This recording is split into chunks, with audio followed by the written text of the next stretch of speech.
Hey everybody, welcome to etrailer.com. I'm Bobby, and today we're taking a look at the Konig standard snow tire chains here today on our 2020 Model Y. Now these are going to be your XB16 size 245, which can be perfect here today for the size tire we have on our Tesla. Now what's nice about these guys, they don't take too much time to get set up. I really am a big fan of Konig and how this system works. That self-tensioner is amazing of how well and easy it is to go ahead and get these guys installed, which you guys are going to see later. Of course, that color codedness actually helps a lot too. Knowing where those contact points are going to be and where to start manipulating our chains can be very, very helpful. Now, these guys are going to be a diamond style standard square link chain here today. What that means, you're going to get very good coverage of chain around the entirety of your tire. The biggest gap you're going to see is right here where this connection is made. Now, you could potentially get away with getting to the second one here. You definitely have to undo all your tensioning, of course, to get it there. But I think that's going to be the biggest gap we're going to have. And what's nice about that, you can see we're having constant chain contact throughout the entirety of our wheel. What's nice about that, that's going to be churning through that snow and ice with no problem for us. And on top of that too, when you start comparing this to ladder style chains, that ladder style is excellent for, yes, that start and stop maneuver for your standard going straight on a highway kind of driving. However, when you start trying to make some turns, that can really cut into your turning radius with the ladder style, as you have to overcome those hills and valleys every time you want to turn. What's nice about the diamond style, you're having that constant contact, so you're really not going to be feeling those ridges and those valleys that you have to overcome all the time, which is great. It just kind of keeps you on a nicer turning radius, which is great. However, you're still getting good contact throughout that, so it is going to be plowing through, chugging through, and gripping that snow and that ice as you guys are going, which is great. So it does an excellent job. Now, it's not going to be as aggressive as you might start seeing, especially if you start looking at Twisted Link and way up into that V-bar support. Now, those V-bars are going to find yourself with a lot of snow, a lot of ice. This is primarily if you're going to really be worried about a little bit of ice, a little bit of snow accumulation as you guys are going around the roads.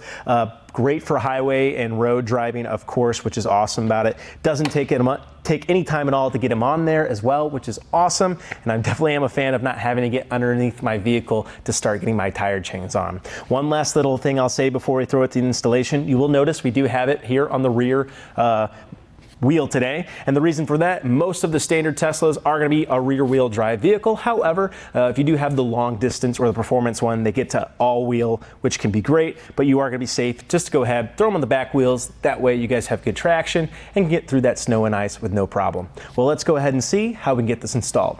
All right, guys, first things first, to start getting these installed, what we want to do, go ahead and lay out your chains just like so. What we're looking for here, any kind of kinks in our chain that's going to be holding this up. Of course, that can be bad because it's not going to fit on our tire properly. But now that everything's looking a-okay, the other thing we're looking for here, we're going to have our smooth side actually facing us today. What's going to be happening, we're actually going to be throwing this around our wheel. You can see where our gap kind of happens. This is going to be right towards that center. So I'm going to sling it under, then pull this yellow side up and around my tire to connect it to here, and we want that smooth side facing it, as we don't want that hard point of contact puncturing or potentially scratching, doing damage to our tire. You know, deflating it would be terrible, and therefore we're going to have none of those issues. So we can go ahead, push our chain up and close here to our plastic spacers. Go ahead and try to keep these nice and tight here too. You don't want them binding up, getting caught. And then we're going to go ahead and just throw it around our tire just like so. And then I'll find that connection on the other side, trying to seat these guys properly too. You can see getting that guy just a little bit caught there. There we go. Getting that nice and seated out. And then we can get our other connection here and bring it around. So we can go ahead, make that connection right in the back. Might be a little hard to see. Give me 1 second there, guys. I just didn't want it falling on me there. And there we go. There's that connection as we get those guys in the back there. And now I can start bringing my chain across. I'm going to go ahead and make this front connection as well for myself, and then go ahead and properly seat my chain around my tire here. So just making sure we're not getting caught up in the back by anything. We are looking good in my opinion here. And then we can take this little guy here, go ahead, hold open this latch, and just place it in here. Even at its max can be nice. And then, guys, all we have to do, simply take our chain, walk it up just like that. Go this way first if you need, but there we are, pretty nice and secure. I'm getting a lot of that slack out already with these guys, which is awesome. And of course, I can go ahead, maybe give it one more And I think we're in a good little spot right there. So we can go ahead and actually take this chain back and hold it into these positions. So I'm going to go ahead and loop it there for now. I think that's going to give me the necessary slack, or take the necessary slack that I need out. And then I'm just going to go to the other side here of my chain and loop it on. Of course, make sure that hook's pointed to the outside. We don't want that rubbing either into our rim or our tire to cause any damage.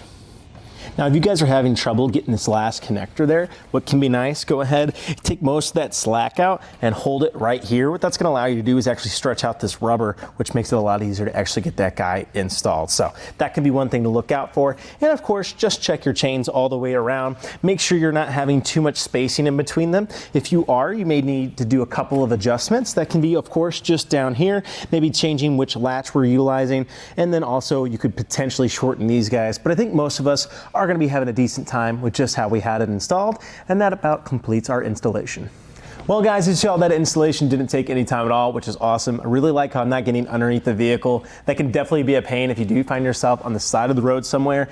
And if you just need to throw this on in a quick hurry. I know when I was taking my trip out in Colorado, I saw a lot of those tire chain pull-off points. So this definitely wouldn't be too hard to go ahead, pull over, get it on in 5 minutes or so on either side, and then get right back to the road, which could be great. So again, I really like how easy that installation is, and I do like that constant contact that I'm getting with that diamond style. Now, if you do need something more aggressive, highly recommend starting looking at some of your twisted link and even up into those V-bars links that get put on right on top of those twisted link, which can be great. That becomes very aggressive to that snow and ice. Now, I don't think a lot of us driving our Teslas are going to be encountering too much weather. However, you never know where you might live, so it can be very useful to go ahead and plan accordingly. Now, the one thing I will say about the Konig B16 here is that you are seeing just a little bit of contact here on our rims, which isn't something I'm a huge fan of. Now, it's not the end of the world. As you can see, that's our plastic spacing right there and right there. However, you could imagine that this could start rubbing up on here a little bit. Now you can see the owner here already has a little bit of damage. Now that might be from a curb or something,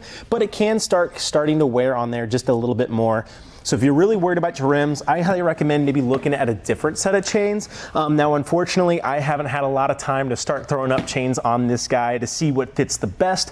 However, this is definitely a fit. It's gonna do a great job. It's gonna get through that snow and ice, and it can be a great thing just to have inside your vehicle. But if you do find yourself throwing chains on your vehicle a lot, these might not be the best option just because you might start seeing a little bit of damage to those rims. So, well guys, I think that about does it for our look here today at the Konig XB16 standard snow tire chains here today on our Tesla Model Y 2020. I'm Bobby. Thank you for watching.